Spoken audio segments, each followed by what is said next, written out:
Galera, vamos dar continuidade aqui. Agora a gente vai falar da vértebra C2, que a gente também pode chamá-la de axis, que é essa segunda vértebra aqui, ó. Então a gente já falou de Atlas, que é essa primeira, que seria a C1, e essa que a gente vai falar agora é a C2. Eu não sei porquê, mas sempre que eu olho para essa vértebra, me lembra um ET. Eu acho ela a mais esquisita de todas, e ela tem assim como o Atlas, ela tem um formato muito peculiar, um formato muito próprio dela. Então aqui a gente está vendo uma vista crânio-lateral, né, de uma vértebra. É crânio-lateral porque a gente consegue ver tanto estruturas craniais, como esse número 7, número 1, como estruturas laterais, como esse restante, né? Por isso que a gente fala que é crânio-lateral. É uma foto meio oblíqua. Esse Atlas aqui é de um equino. A gente tem poucas diferenças entre as espécies. E o Atlas é uma vértebra longa, ela é um pouco achatada lateralmente. A gente fala que é um achatamento laterolateral, ou seja, de uma lateral à outra.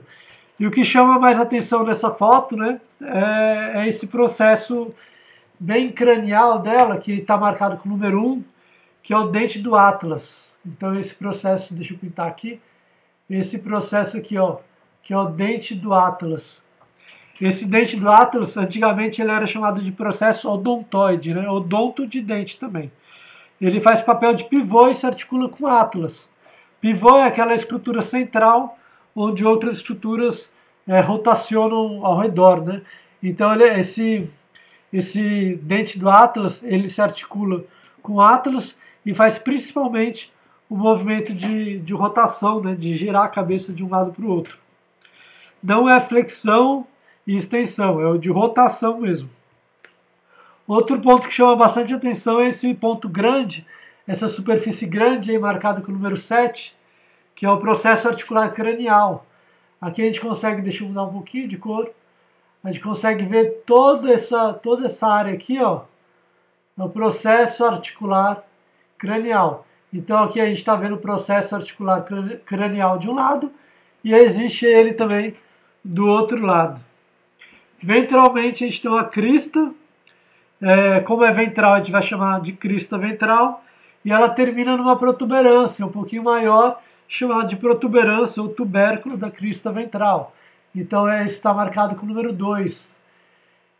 Então ventralmente a gente tem essa crista aqui, ó, que termina nessa protuberância. A protuberância, que é esse tubérculo da crista ventral, aqui a gente só está vendo um pedacinho pequenininho, mas na vista caudal a gente vai ver um pouco melhor. Mas tudo isso aqui, ó, é a crista ventral. Tudo isso aqui é a crista ventral e o tubérculo seria só esse finalzinho aqui, que seria o tubérculo da crista ventral. Alinhado dorsalmente, ainda existe o processo espinhoso. Vocês vão ouvir esse nome agora, processo espinhoso, na grande maioria das vértebras que a gente falar daqui para frente. Então aqui, ó, alinhado dorsalmente, deixa eu mudar de cor, existe o processo espinhoso, esse marcado como o número 4. Ó. Todo esse daqui é o processo espinhoso. É um processo bem grande e bem forte. Vocês vão ver que existem outras vértebras que não têm o processo espinhoso tão forte. Isso aqui é porque tem muita inserção muscular e ele está relacionado também, em algumas espécies, com o ligamento que sustenta a cabeça, que é o ligamento nucal. Vamos ver o que mais a gente tem aqui. A gente tem transversalmente, a gente encontra um processo transverso, esse que está marcado com o número 3. Deixa eu colocar uma cor vermelha aqui, ó. Esse daqui é um processo transverso. Não confundam o processo espinhoso, que é o número 4, com o processo transverso, que é esse número 3.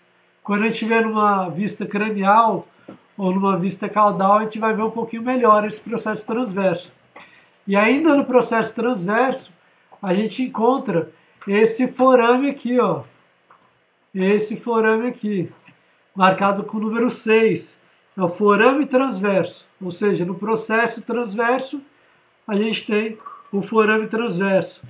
Um pouquinho mais cranial e caudal, deixa eu mudar de cor também, vou colocar aqui um laranjinho. um pouco mais cranial e caudal, a gente vai ter o forame vertebral lateral, igual a gente viu no Atlas. Então aqui, ó, forame vertebral lateral, marcado com o número 5. Para variar um pouco, no cão, que ele tinha incisura alar, se lembra? No cão, esse forame vertebral lateral, a gente não vai ter ele fechado dessa forma. A gente vai ter, então, a incisura vertebral lateral. É como se não tivesse, deixa eu apagar aqui, ó, para ficar mais fácil. É como se só tivesse essa parede aqui, ó. Então a gente só vai ver essa incisura no cão. Nas demais espécies, a gente vai ver ele completo, fechado. Então, no cão a gente vai ver a incisura vertebral lateral, e nas demais espécies, que nem esse daqui que é o equino, a gente vai ver o forame vertebral lateral. E no número 8 aí a gente consegue ainda ver uma silhueta do processo articular caudal. Então eu vou fazer com a mesma cor do processo articular cranial.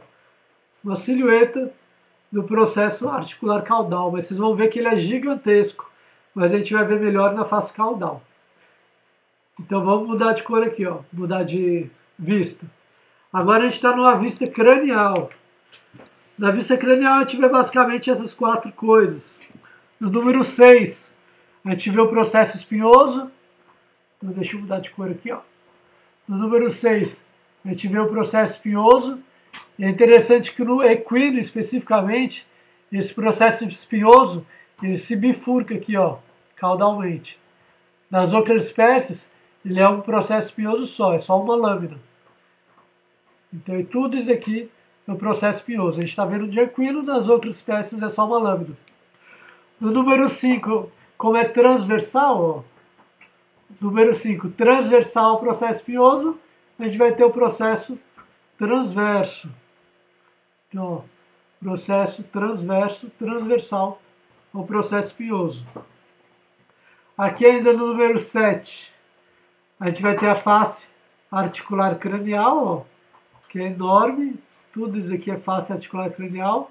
Aqui em um antímero e aqui no outro antímero. Aqui, ó, face articular cranial. Face articular cranial. Como é cranial, se articula com a vértebra C1, ou também chamada de Atlas. E aqui entre as duas faces articulares, a gente vai ter esse processo número 1 aqui, ó, que é o dente do áxis. Dente do áxis, ou processo odontoide, que era chamado antigamente.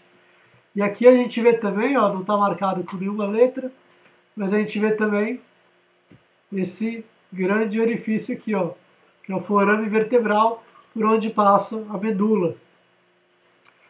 O forame vertebral de um lado com o forame vertebral do outro formam um canal, que é o canal vertebral. O forame é a abertura. O canal é como se fosse um canudo por onde passa a estrutura, um espaço físico. Então essa foi a vista cranial. Vamos para a vista caudal agora. Na vista caudal a gente encontra um pouco mais de coisas aí, ó. Olha aqui, ó, na vista caudal o que chama bem a atenção é esse número 8. Aqui, ó, que é o processo articular caudal. Só que aqui a gente está vendo bem grande, ó. Na vista lateral, a gente só estava vendo pequenininho, ó, número 8 lá atrás. Olha aqui na vista caudal. Processo articular caudal enorme. Processo articular caudal enorme, ó. A gente vê também o processo transverso, aqui, ó, número 5. Processo transverso de um lado, processo transverso de outro. Todos esses processos servem para inserção de musculatura. A gente vê aqui o corpo do áxis, esse que está marcado com o número 2, é o corpo do áxis. Na verdade, o corpo é tudo isso daqui, ó.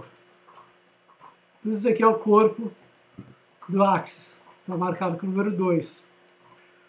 Número 4. Número 4, a gente vê o tubérculo da crista ventral, que eu falei para vocês que na vista caudal a gente ia ver um pouquinho melhor. Ele é o tubérculo da crista ventral, que aqui na vista lateral a gente vê como essa crista só.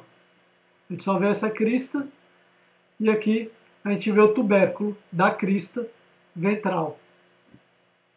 O que mais que a gente consegue ver aqui, ó? Número 3.